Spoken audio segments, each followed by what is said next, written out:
غذای امروزی مغز ما رو هک کردن. اگه به شما بگم مشکل فقط این نیست که ما بیشتر غذا میخوریم، بلکه شاید غذاها هم دیگه شبیه گذشته نیست.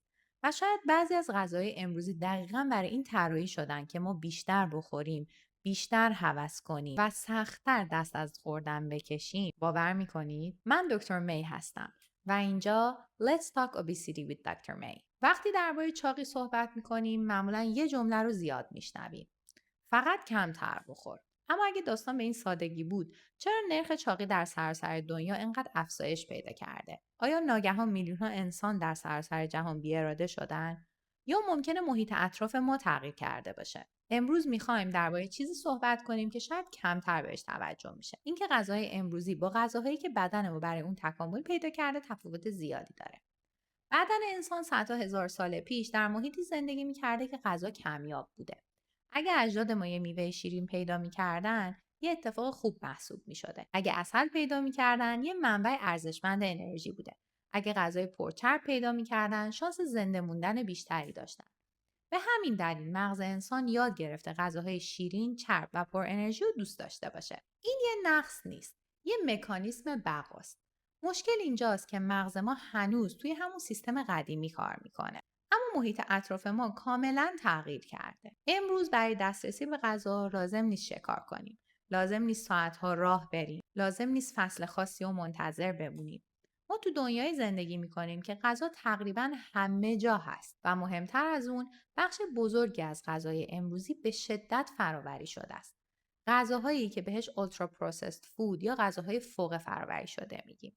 مثل چیپس، پفک، شکلات‌های صنعتی، بیسکویت‌ها، بسیاری از فست فودها، بسیاری از نوشیدنی‌های شیرین و حتی بعضی از محصولاتی که ظاهراً سالم به نظر میرسن، مثل آب میوه‌ها. این غذاها فقط کالری ندارن. اونا طوری طراحی شدن که خوشمزه‌تر، جذابتر و پاداش دهنده تر باشن. صنعت غذا سالها وقت و میلیاردها دلار هزینه کرده تا بفهمه چه ترکیبی از شکر و نمک و بافت و عطر و مزه باعث میشه انسان بیشتر بخوره. به این نقطه گاهی بلیس پوینت میگن. نقطه‌ای که غذا بیشترین لذت رو ایجاد میکنه.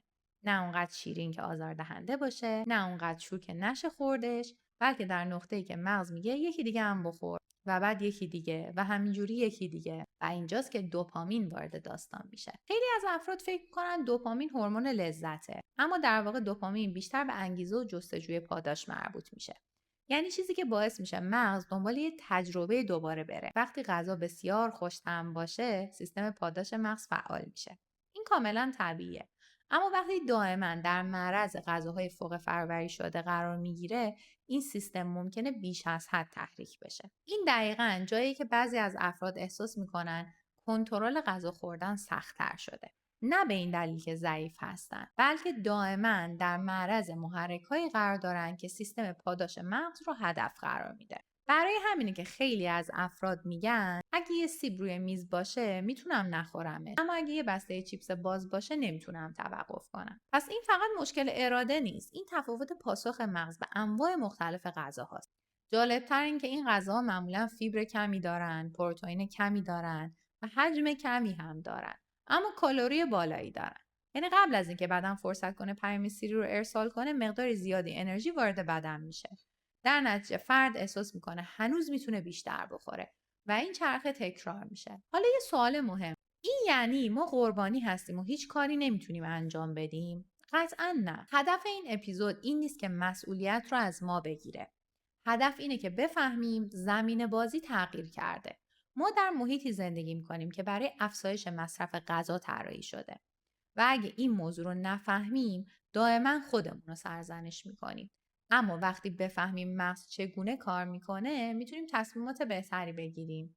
مثلا افزایش مصرف پروتئین، افزایش مصرف فیبر، خواب کافی، فعالیت بدنی منظم، کاهش وابستگی به غذاهای فوق فرآوری شده و ساختن محیطی که تصمیمات سالم رو آسون کنه. چون حقیقت اینه، چاقی فقط نتیجه ضعف اراده نیست. ما تو محیطی زندگی میکنیم که دائما اشتها رو تحریک میکنه. محیطی که دائما سیستم پاداش مغز رو هدف قرار میده و شاید اولین قدم برای تغییر این باشه که این واقعیت رو بپذیریم. شاید مشکل این نیست که شما بیش از حد ضعیف هستید. شاید بخشی از مشکل اینه که غذای امروزی بیش از حد خوشمزه هستن. ممنون میشم که به پیج من سابسکرایب کنین، من رو در سوشال میدیا فالو کنین و این اپیزود رو با دوستانتون هم به اشتراک بذارین تا شاید مسیر لاغری بهتری داشته باشن. من دکتر می هستم و اینجا Let's Talk Obesity with دکتر می.